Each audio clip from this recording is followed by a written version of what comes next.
Hi guys, మొత్తానికి మొన్న weekend లో 5 సినిమాలు రిలీజ్ అయినాయి.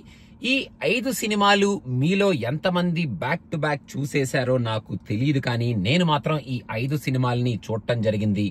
4 సినిమాలకి రివ్యూ చెప్పడం జరిగింది. ఒక సినిమాని మాత్రం రివ్యూ చెప్పకుండా వదిలేయడం జరిగింది, బట్ ఆ సినిమాని కూడా చూసేయటం జరిగింది. సో ఇప్పుడు రిలీజ్ అయిన ఈ 5 సినిమాల్లో ఎవరు వీకెండ్ విన్నర్ అనేది చాలా క్లుప్తంగా, చాలా హ్యాపీగా మాట్లాడేసుకుందాం. నేను చెప్పే ఈ ఆర్డర్ ఏదైతే ఉంటుందో, ఈ ఆర్డర్ మీరు ఏకీభవిస్తారో, లేకపోతే మీకంటూ ఒక స్పెషల్ ఆర్డర్ ఏమైనా ఉందో, ఈ 5 సినిమాలు కనుక మీరు చూసి ఉంటే, ఒకవేళ ఏమైనా సినిమా మిస్ అయితే ఆ సినిమా ఏమిటి అనేది కింద కామెంట్స్ లో మెన్షన్ చేయండి. ఇంకా లేట్ చేయకుండా ఆర్డర్ లోకి వెళ్ళిపోతే, స్టార్టింగ్ ఫ్రమ్ ద బాటమ్ నుంచి వద్దామమ్మా. ఈ 5 సినిమాలు చూసిన తర్వాత థియేటర్ లో చూసేటప్పుడు నాకు వచ్చిన ఫీలింగ్, థియేటర్ లోంచి బయటకు వచ్చేటప్పుడు ఈ సినిమా చూశాన్రా బాబు అనుకుంటూ వచ్చిన ఫీలింగ్, వీటన్నిటిని కంపైన్ చేసి ఆలోచిస్తే నెంబర్ 5 అన్డౌటెడ్ గా గోస్ టు మన ద బాలీవుడ్ మూవీ, మన సికందర్ షేకందర్ థియేటర్ కి రాకందర్ అన్నమాట.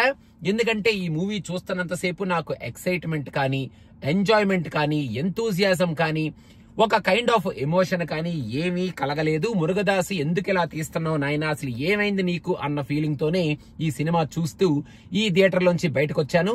అసలు ఎటువంటి ఫీలింగ్స్ క్రియేట్ చేయలేదు ఈ సినిమా, కాబట్టి దీనికి నేను నెంబర్ 5 ఇస్తున్నాను అనమాట. So number 4 position goes to మనకి అన్ఫార్చునేట్ గా మన రాబిన్ హుడ్ కి ఇవ్వాల్సి వస్తుంది ఈ position. Though don't take me wrong, first half of this movie చాలా బాగా అనిపించింది నాకు. రాజేంద్ర ప్రసాద్ గారి కామెడీ కానీ, అక్కడ క్రియేట్ చేసిన ఆ ఎలిమెంట్స్ కానీ చాలా ఫన్నీగా ఉన్నాయి. కానీ సెకండ్ హాఫ్ కి వచ్చేటప్పటికే ఈ సినిమాలో మరి ఏం చెప్పాలనుకున్నారో, మెయిన్ గా లాస్ట్ 1 hour లో ఆ ట్విస్ట్ అండ్ టర్న్స్ ఏమిటో, అసలు ఏం జరిగిందో తెలియదు.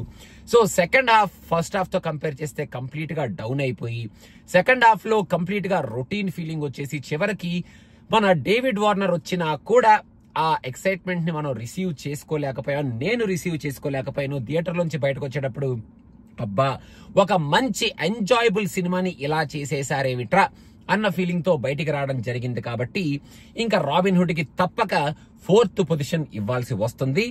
ఇంకా second position goes to mad movie. Complete గా లాజిక్లెస్ మూవీ, ఒక ఫన్ ఓరియంటెడ్ మూవీ. సరదాగా థియేటర్ లోకి వెళ్లి ఊరికే సరదాగా చూసుకొని థియేటర్ లోంచి బయటకు వచ్చేసే మూవీ కాబట్టి నేను థియేటర్ లో అదే ఎక్స్పెక్టేషన్ తో వెళ్ళాను, అదే ఎక్స్పెక్టేషన్ తో బయటకు వచ్చాను. కొన్ని సీన్స్ కి అయితే చాలా హిలేరియస్ గా నవ్వుకున్నాను. మెయిన్ గా ఫస్ట్ హాఫ్ లో ఆ పెళ్లిలో పిల్లోడిని టపా కింద పడేస్తూ ఉంటాడు కదా, అక్కడ మన పెళ్లి కొడుకు ఎక్స్ప్రెషన్ ఏదైతే ఉంటుందో, ఆయన ఎక్స్ప్రెషన్ కానీ, అక్కడ వచ్చే డైలాగ్స్ కానీ, ఆ తర్వాత మనోడికి పెళ్లి అవ్వట్లేదు అని చెప్పిన ఆ సీన్ మొత్తం కానీ, ఆ సీన్ మొత్తం చాలా హిలేరియస్ గా అనిపించింది.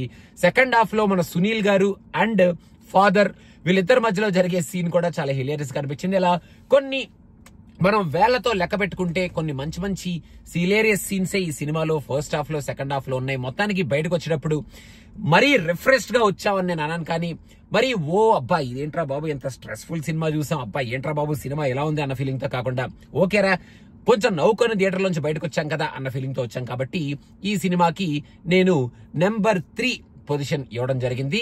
సో నెంబర్ 2 మీకు ఈ పాటికి అర్థమై ఉంటది, ఒకవేళ అర్థం అవ్వకపోతే ఇప్పుడు అర్థమైపోద్ది. Goes to Empuraan. మీలో చాలా మంది ఏకీభవించకపోవచ్చు. ఈ సినిమా రిలీజ్ అయిన తర్వాత చాలా యాంటీ వేవ్ ఏదో నడుస్తుంది. ఆ డిస్కషన్స్ కానీ, ఆ టాపిక్స్ లో కానీ నేను వెళ్ళదలుచుకోలేదు, వాటి మీద ఎటువంటి వీడియోస్ చేయదలుచుకోలేదు. ఈ మూవీలో కొన్ని కటింగ్స్ జరిగినాయని విన్నాను. మోహన్ లాల్ గారు సారీ కూడా చెప్పారని విన్నాను. అనవసరంగా ఈ మూవీకి మతం కైండ్ ఆఫ్ ఏదో పోస్తున్నారు అని కూడా విన్నాను. వాటన్నిటి గురించి కూడా నేను మాట్లాడుకోవట్లేదు. But when I was watching the movie, ఆ స్కేల్ కానీ, మన పృథ్వీరాజ్ ఈ సినిమాలో చూపించిన ఆ షార్ట్స్ కానీ, కొన్ని సీన్స్ కానీ, ఎక్కడ మనకి ఏంట్రా ఎలా తీస్తున్నారేంటి, ఆ సెటప్ ఏంటి ఎలా ఉంది అన్న కైండ్ ఆఫ్ కామెడీ చేసుకునే స్కోప్ లేకుండా మనకి ఈ సినిమా ఆయన తీసినందుకు, మోహన్ లాల్ గారిని సూపర్బ్ గా చూపించినందుకు, అండ్ కొన్ని సీన్స్ అండర్లయింగ్ ఆయన చెప్పిన మెసేజెస్ కానీ, ఆ లూసిఫర్ ఎల్ ని ఆయన వాడుకున్న విధానం కానీ, ఫస్ట్ హాఫ్ లో, సెకండ్ హాఫ్ లో గూస్ బంప్స్ క్రియేట్ చేసే కొన్ని ఎక్స్ట్రాడినరీ సీన్స్, అండ్ మన మోహన్ లాల్ గారి phenomenal screen presence with his closeup, and ending లో ఈ సినిమా ఎంప్యూరన్ 3కి ఇచ్చిన ఆ హై కానీ వీటన్నిటినీ కలుపుకొని థియేటర్ లోంచి ఒక మంచి హై సీన్, మన మంజు వారియర్ సీన్ కూడా సెకండ్ హాఫ్ లో మర్చిపోకూడదు, ఆ సీన్ కానీ క్లైమాక్స్ లో brother for another brother scene కానీ ఇలాంటివన్నీ మంచి హైనిచ్చినాయి. కాబట్టి ఈ మూవీని నేనైతే పిచ్చిగా ఎంజాయ్ చేశాను. Though I have a complaint about the story line which just fell in to like a revenge drama లాగా కూడుకున్న ఒక చిన్న స్టోరీ లైన్ లోకి వెళ్ళిపోయిందా అని నాకు అనిపించినా కూడా త్రూ అవుట్ ద మూవీ చూసేటప్పుడు నేను బాగా ఎంజాయ్ చేశాను. కాబట్టి నేను ఈ మూవీకి సెకండ్ పొజిషన్ ఇస్తున్నాను.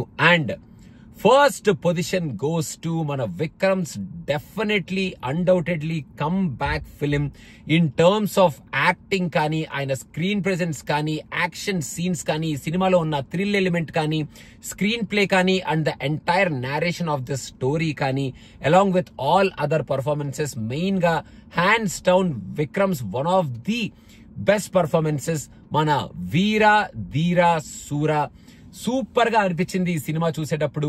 ఒక మంచి హై వచ్చింది ఈ సినిమా చూసేటప్పుడు. థియేటర్ లోంచి బయటకు వచ్చేటప్పుడు అబ్బా విక్రమ్ మొత్తానికి కొట్టాడ్రా, ఇది కదా విక్రమ్ నుంచి మనం ఎక్స్పెక్ట్ చేస్తున్నాం. పాపం ఇంతకు ముందు అన్ని సినిమాల్లోనూ ఏదో ఒకటి కొట్టాలి అని చెప్పి చాలా డిఫరెంట్ గానే ట్రై చేస్తున్నా, ఈయనకి డిజర్వింగ్ సక్సెస్ రావటం లేదు కదా. మొత్తానికి ఈ సినిమాతో గట్టిగా ఒక డిజర్వింగ్ సక్సెస్ వచ్చింది కదా అన్న ఫీలింగ్ తో నేను థియేటర్ లోంచి బయటికి రావడం జరిగింది. కాబట్టి ఫస్ట్ పొజిషన్ అన్డౌటెడ్ గా నేను వీరా ధీరా సూరాకి ఇవ్వడం జరుగుతుంది. సో ఇదనమాట మన ఆర్డర్, నా పర్సనల్ ఆర్డర్. ఈ ఆర్డర్ తో మీరు ఏకీభవిస్తారా లేదా అనేది కింద కామెంట్స్ లో మెన్షన్ చేయండి, లేదా మీ ఆర్డర్ ఏమిటి అనేది కింద కామెంట్స్ లో మెన్షన్ చేయండి. ఒకవేళ మీరు ఏదైనా సినిమా మిస్ అయితే ఏ సినిమా మిస్ అయ్యారు అనేది కూడా కింద కామెంట్స్ లో మెన్షన్ చేయండి. మొత్తానికి నా order Veera Dheera Soora, Empuraan. Third position goes to Mad Square, fourth position goes to Robin Hood, and fifth position goes to Sikandar అనమాట. సో మొత్తానికి this is my personal order, this is cinema pictures order. చాలా రోజుల తర్వాత బ్యాక్ టు బ్యాక్ సినిమాలు చూడటం చాలా హ్యాపీగా అనిపించింది. సో అదనమాట సంగతి guys. Thank you so much for watching this video. So guys ఈ వీడియో కనుక మీకు నచ్చితే, మా ప్రెజెంటేషన్ కనుక మీకు నచ్చితే, please do subscribe to cinema picture. More and more videos are coming very soon. Thank you so much for following us and showing your love towards Cinema Picture and towards cinema. For the love of cinema, Cinema Picture is here. And Veera Dheera Soora గురించి మన let's talk లో ఇంకా more మాట్లాడుకుందాం, and Empuraan గురించి కూడా let's talk లో more మాట్లాడుకుందాం. Thank you so much. Bye.